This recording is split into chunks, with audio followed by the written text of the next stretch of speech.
Assalamualaikum warahmatullahi wabarakatuh.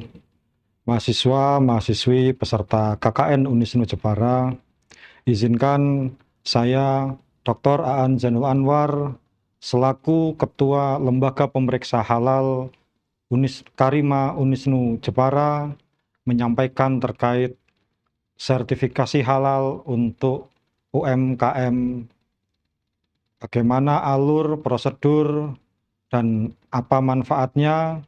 Mari kita simak materi pada hari ini.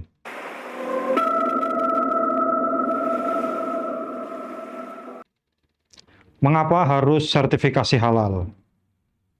Yang pertama, bahwa kewajiban mengkonsumsi makanan halal dan baik, yaitu sehat dan higienis, ini adalah perintah agama, sebagaimana diterangkan atau disebutkan di dalam Quran surat Al-Baqarah ayat 168.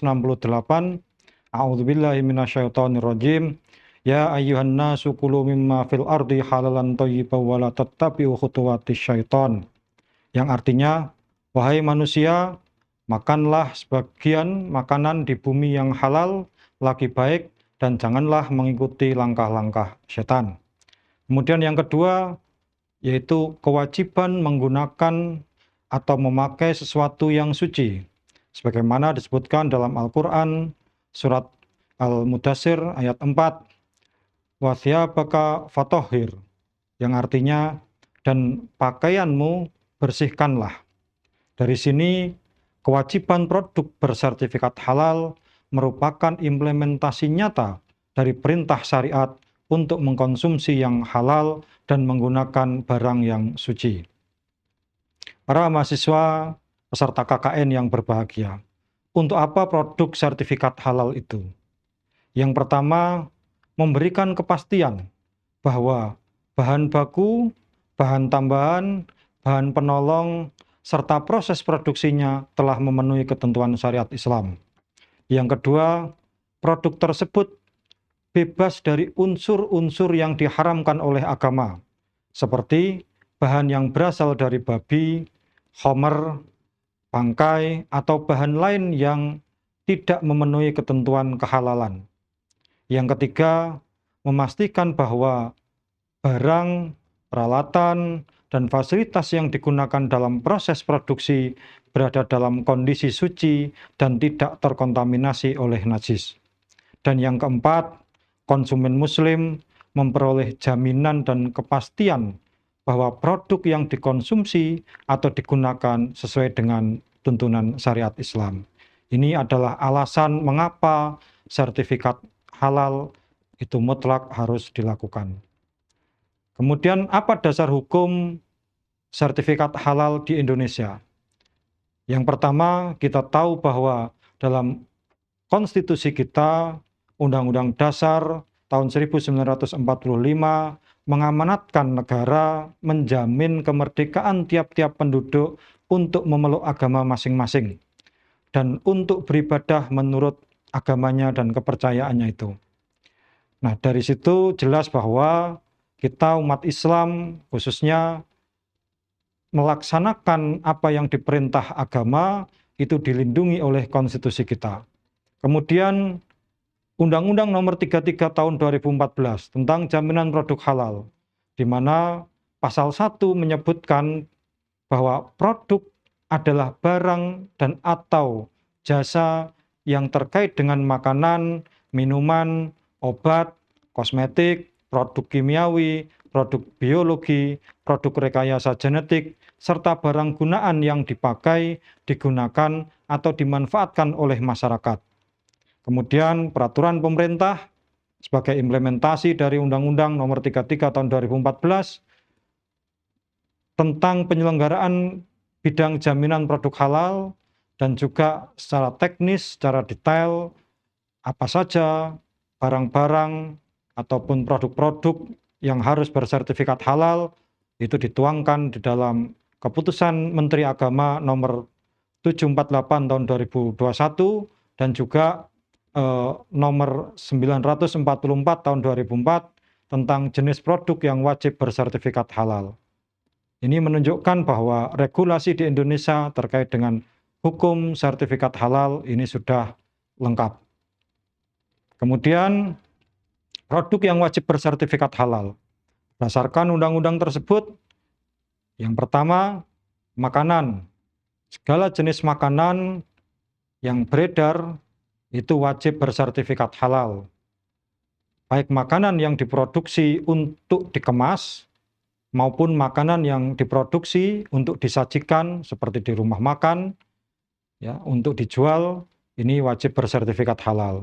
Kemudian minuman, baik minuman yang dibuat secara langsung, misalnya seperti es teh, kemudian jus, ataupun minuman yang melalui proses, apakah itu proses fermentasi, proses percampuran bahan, ataupun yang lain, yang dikemas dan dijual, semuanya wajib bersertifikat halal.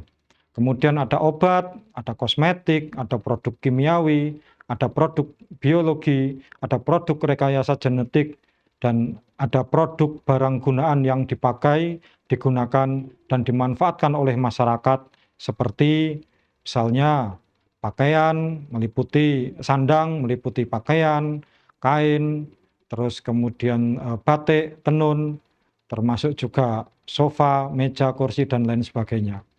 Kemudian dalam kategori jasa layanan usaha, yang pertama jasa penyembelian. Penyembelian hewan, penyembelian unggas, wajib memiliki sertifikat halal. Kemudian jasa pengolahan, jasa penyimpanan, jasa pengemasan, jasa pendistribusian, jasa penjualan, dan jasa penyajian. Ini adalah produk-produk yang wajib bersertifikat halal.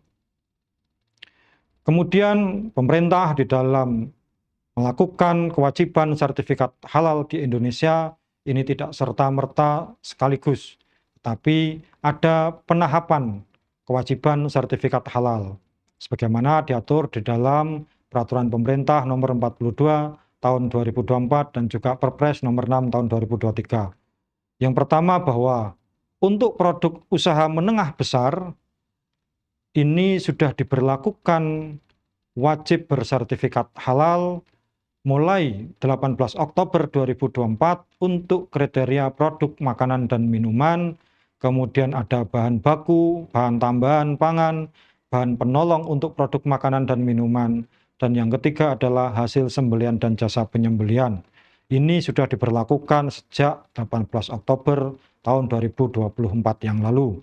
Kemudian berlaku untuk produk semua skala, baik skala mikro, kecil, menengah, besar, bahkan produk impor dari luar negeri, ini diberlakukan mulai 18 Oktober 2026, meliputi produk makanan dan minuman, yang kedua bahan baku, bahan tambahan pangan, bahan penolong untuk produk makanan dan minuman, kemudian hasil sembelian dan jasa penyembelian, yang keempat obat bahan alam, obat kuasi dan suplemen kesehatan, yang kelima kosmetik, produk kimiawi dan produk rekayasa genetik, yang keenam barang gunaan yang meliputi sandang seperti kain tenun, kain batik, penutup kepala, dan aksesoris.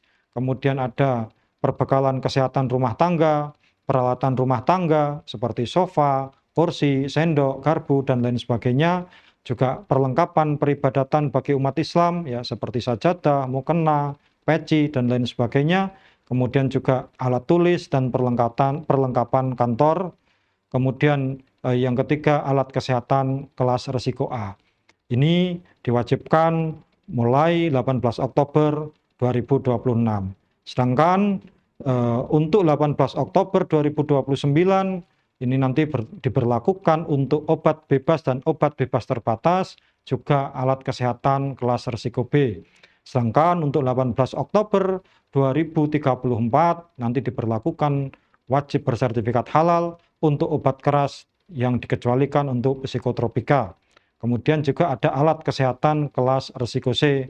Dan terakhir 18 Oktober tahun 2039 nanti akan diberlakukan wajib bersertifikat halal untuk produk biologi dan juga alat kesehatan kelas risiko D. Mahasiswa-mahasiswi yang saya banggakan peserta KKN Unisnu, jenis dan syarat mendaftarkan sertifikat halal. Ada 3 kriteria, ada 3 jenis sertifikasi.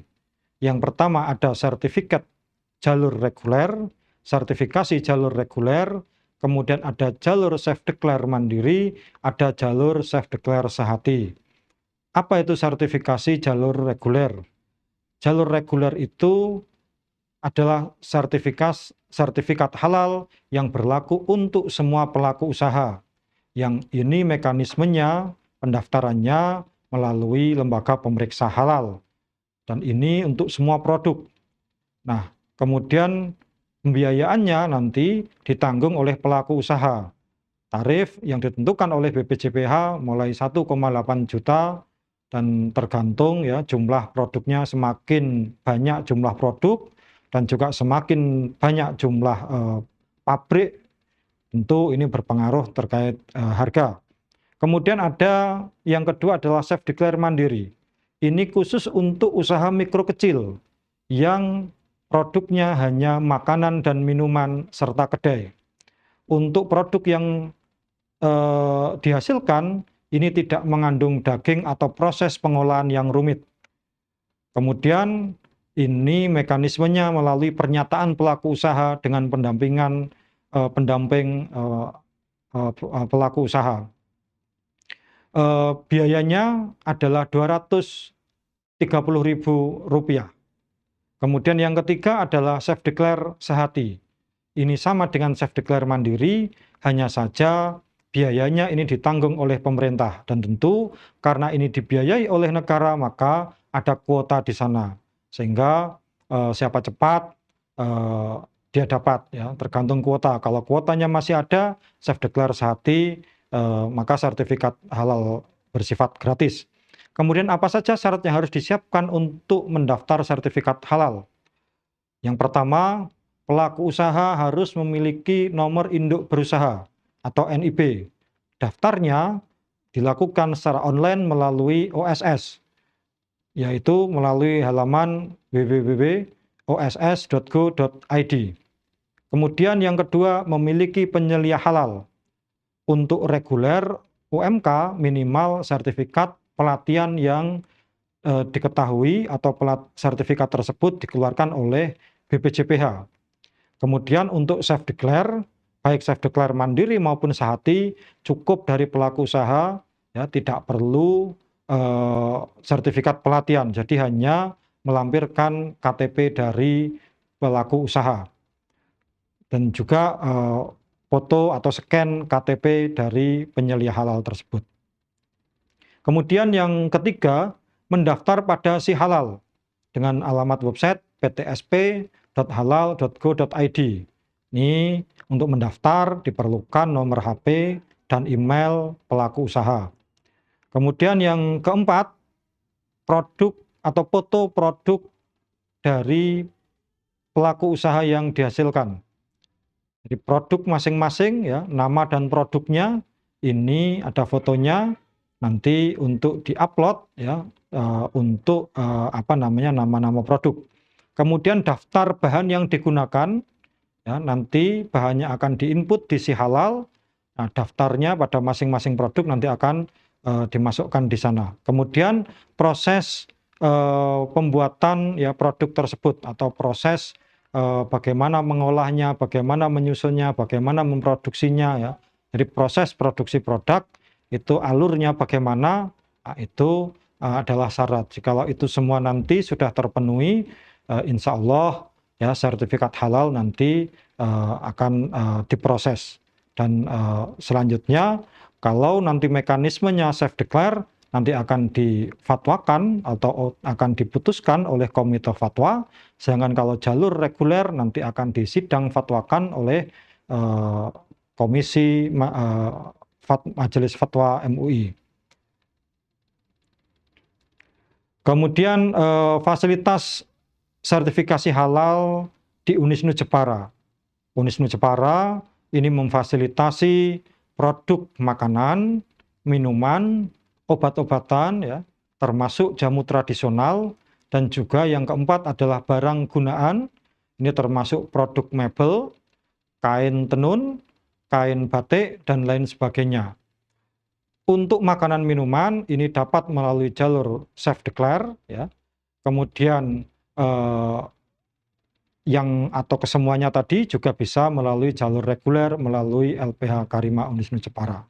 Untuk informasi lebih lanjut, Mas Mbak, mahasiswa, mahasiswi, peserta KKN dapat menghubungi LPH Unisnu Jepara melalui Saudari Wiwi di nomor HP 0822 4635 7450 atau saya sendiri 08222 10 35302 atau Bapak Gunawan 0852 2145 3979. Demikian pemaparan kami, kurang lebihnya mohon maaf. Wallahu muwaffiq ila aqwamit thoriq. Wassalamualaikum warahmatullahi wabarakatuh.